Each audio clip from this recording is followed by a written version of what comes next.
अगर इस तरह के आरोप है तो उसका जवाब तो हमें देना ही चाहिए। अगर वो गलत है तो हमें कोर्ट का भी शरण लेना चाहिए। हमारे पार्टी के बड़े बड़े नेता, छोटे बड़े सब लोग मुझे कई दिनों से दबाव दे रहे हैं, आप कहिए, दिल्ली में कहिए, यहाँ कहिए, वहां कहिए, ताकि पार्टी को कोई भविष्य में किसी प्रकार का नुकसान न हो। पार्टी विचार करे, पार्टी के नेतृत्व विचार करे, पार्टी पर कोई तरह का दरार न पैदा हो।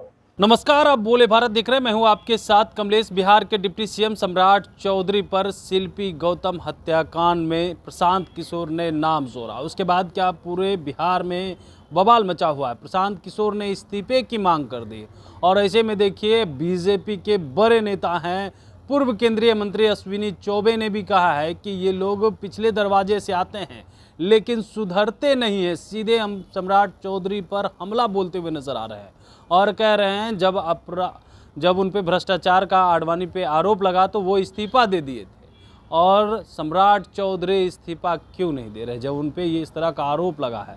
वहीं पर एक बड़ी बात कहते हुए नजर आ रहे हैं और कह रहे हैं 11 अक्टूबर को उपवास करेंगे अपराध और तानाशाह पर। और भी क्या कुछ कह रहे हैं पूर्व केंद्रीय मंत्री अश्विनी चौबे। सबसे पहले आप वो सुन। भाई देखो, मैंने पहले कहा राजनीति में शुचिता का ध्यान रखना सबके लिए अनिवार्य है, और जो कोई भी इस प्रकार से, मैं तो पार्टी का कार्यकर्ता हूं ना, मैं यही कह सकता हूं कि पार्टी का नेतृत्व और इन चीज़ों को देखना चाहिए। आडवाणी जी के उदाहरण को हमने आपके सामने रखा है। हमें राजनीति में शुचिता लाना चाहिए, और अगर इस तरह के आरोप है तो उसका जवाब तो हमें देना ही चाहिए, हमें जवाब देना चाहिए। अन्यथा अगर वो गलत है तो हमें कोर्ट का भी शरण लेना चाहिए, ताकि पार्टी को कोई भविष्य में किसी प्रकार का नुकसान न हो। हम मानहानि का मुकदमा भी कर सकते हैं। ये पार्टी विचार करे, पार्टी के नेतृत्व विचार करे, और जिन पर ये आरोप लगे उन सब लोगों को शुचिता का ध्यान रखना चाहिए। मैं राजनीति में कभी भी, मैं तो साफ बोलता हूँ, कई लोग हमारे मित्र, हमारे पार्टी के बड़े बड़े नेता, छोटे बड़े सब लोग मुझे कई दिनों से दबाव दे रहे हैं। मुझे कह रहे हैं कि आप तो जाकर के दिल्ली में कह सकते हैं, आप कहिए, दिल्ली में कहिए, यहाँ कहिए, वहाँ कहिए, जनता में कहिए।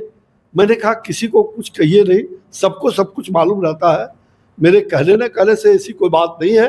हाँ, लेकिन मेरे कई साथी, उनको पता नहीं कुछ कंपल्सन होगा, वो नहीं कह पाते, वो बोलते मैं नहीं कह पाऊंगा, लेकिन आप कहिए तो मैं कहिए। तो मैं तो चूंकि साफ साफ बोलने वाला आदमी हूँ, मैं पार्टी हित में बोलूंगा, पार्टी पर कोई तरह का दरार न पैदा हो, और हम सभी पार्टी के कार्यकर्ता एकजुट होकर के इस चुनाव में एनडीए का विजय सुनिश्चित है, इसमें कहीं दो मत नहीं। एनडीए जीतेगी, एनडीए जीतेगी, और हमारे नरेंद्र भाई मोदी जी और नीतीश कुमार जी ने डबल इंजन की सरकार ने जो विकास दिया है, बेरोजगारों को रोजगार दिए है, युवाओं के लिए, हर महिलाओं के लिए, तो इससे बड़ी बात और क्या हो सकती है। हमने विकास दिया है। तो आपने सुना पूर्व केंद्रीय मंत्री अश्विनी चौबे का सम्राट चौधरी पर बड़ा हमला बोल दिया है और उनसे सवाल भी पूछ दिए हैं कि इस्तीफा क्यों नहीं दे रहे हैं, जबकि आडवाणी पर भ्रष्टाचार का आरोप लगा तो वो इस्तीफा दे दिया। आप पर तो अपराध का आरोप लगा है, आप शिल्पी गौतम हत्याकांड में आरोपी हैं। इस तरह की बातें जो है प्रशांत किशोर ने डाटा लेकर के बैठ गए थे, और ऐसे में देखिए बवाल बढ़ गया है। क्या अब डिप्टी सीएम सम्राट चौधरी को डिप्टी सीएम पद से इस्तीफा देना पड़ेगा, क्योंकि अश्विनी चौबे ने मांग कर दी है। और भी अपडेट के लिए बने रहिएगा बोले बात के साथ। तब तक के लिए दीजिए इजाज़त। बहुत बहुत धन्यवाद।